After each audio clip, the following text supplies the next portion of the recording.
Ciao, this is Esther. And this is Alfred. Of You, Me, and Sicily. And on this episode, we have more voices of hope, this time from Americans of Sicilian descent. The first speaker is going to be attorney Michael Santos from New York, a very powerful lawyer and a good friend of mine. You're going to know him. He was the one that forced the mayor of New Orleans, Esther, to apologize for that lynching that took place in 1891, where a bunch of Sicilians were acquitted and then lynched, leading to other copycats lynching too, as a matter of fact. Very important. Next, we go to Bernie Sapienza. He was born in Catania, moved to the United States, and he's just another one of those Sicilian-American success stories. I live in New York, just outside of New York City on Long Island in the United States. It's the epicenter of the problem, the virus here in the United States, and it's kind of tough. However, my parents have been through a lot more. I've learned from them, and we're handling it appropriately. That means we're being smart, we're washing our hands, we're staying away from each other, but it's very tough to do that. I miss my family. I'm in a nice home with my wife. Thank God I love her a lot. But I do miss my children, my 3 daughters, my grandchildren. But I must say this, nothing is going to get me down. Nothing will keep me down.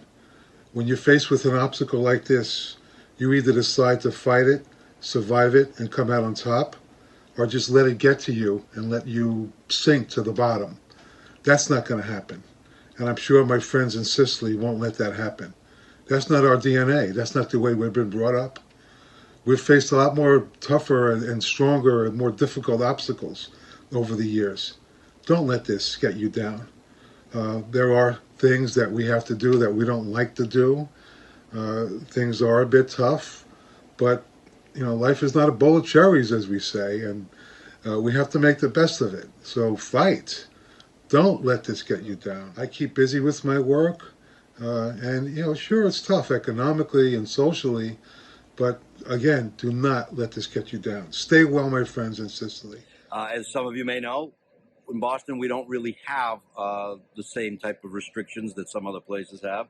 So I found out early on that I could go for a walk and clear my head and get some air. And so I did. And as I started taking my first walk and realizing how quiet this city was, I began seeing different things that I hadn't noticed before.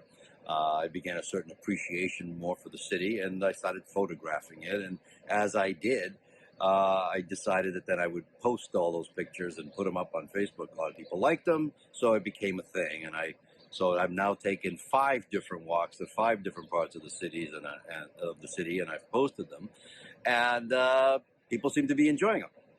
Another thing that I started doing during quarantine was that I decided that it was time to shred a lot of documents, and you could obviously with today's technology easy to scan and shred.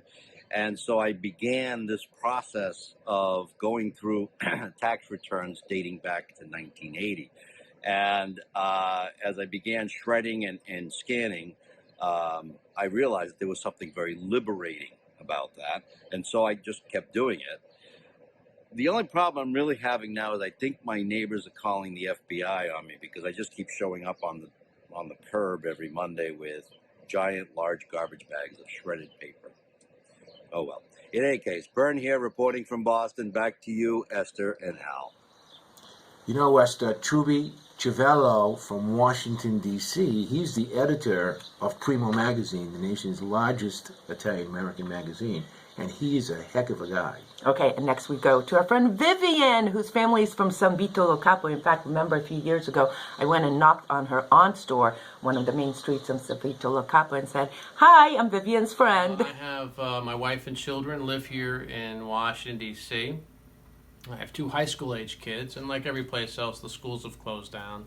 They've had to go online to learn, and they've been pretty good about it. They haven't had too many problems. They're computer savvy, and they've been very adaptable to the situation. My oldest boy, he's college age. He was home this semester to work and help pay for college, and he was a violinist. He was working at a music store. And although they've closed the store down to the public, they've been able to go online with his boss, and he's able to keep his job there. My wife is a teacher of Arabic. She teaches people in the federal government, and she can teach via Skype. And I spend a lot of my time on the computer anyway, writing and graphic design, so it hasn't been too much of a change for me. How everyone copes in this situation is different, of course. I cope by prayer. I pray the rosary every day. I ask God's help, His protection. I leave it in His hands, and so as a result, that takes a lot of pressure off me. How else I cope with it is by learning about the disease. I've spent a lot of time listening to podcasts on virology and epidemiology, and I find that the more I learn about coronavirus, the less I'm fearful of it. And another thing I do to relieve tension is I'm a writer. I write fiction. My preferred genre is horror. And no matter how bad it is for me, it's never as bad as it is for my characters. So I have to face all kinds of monsters and demons. I have it easy compared to them, and that relieves the tension. So in the future days ahead, as we move along, and hopefully we can overcome this crisis and see the restrictions lifted, my prayers are with everyone. God bless you all. God protect us all. And I look forward to the day we get back to normal, and see you soon. Thank you very much. Hi, and greetings from the United States. Hi, Alan Esther. This is the new normal. I'm in my car. I do go for a lot of rides. Being in a lockdown state has been interesting. I haven't seen my family. I haven't seen my friends.